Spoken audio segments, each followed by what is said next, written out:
Hello, I'm Cedric Placentino, and I'm here in France in a small village called Scy-Chazelles. It's in the eastern part of the country, not so far from Metz. And the house that you see behind me was the house of a man named Robert Schuman. No, Robert Schuman in French. Is not to be confused with another Robert Schuman who was German. He was a composer.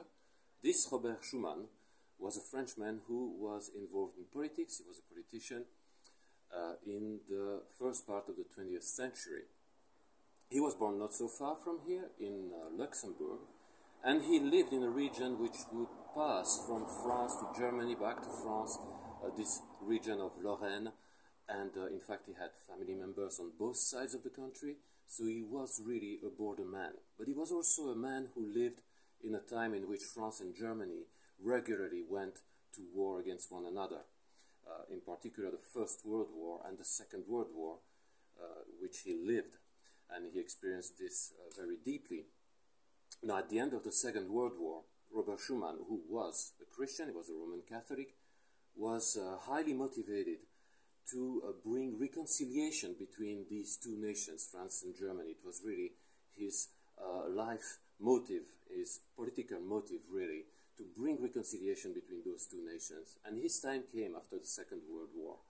He drafted a plan which was finally adopted in 1950 and was in fact the birth certificate, as it were, of what is today the European Union. Now, the content of the plan could be critiqued from a biblical perspective. I'm not going to expand on that now.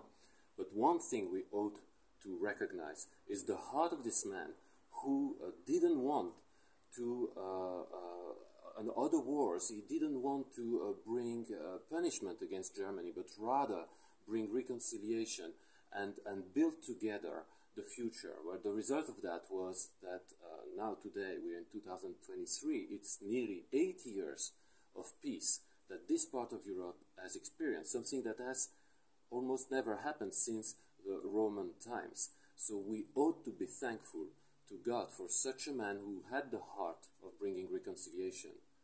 I'm Cedric Placentino. See you next time in another place of Europe.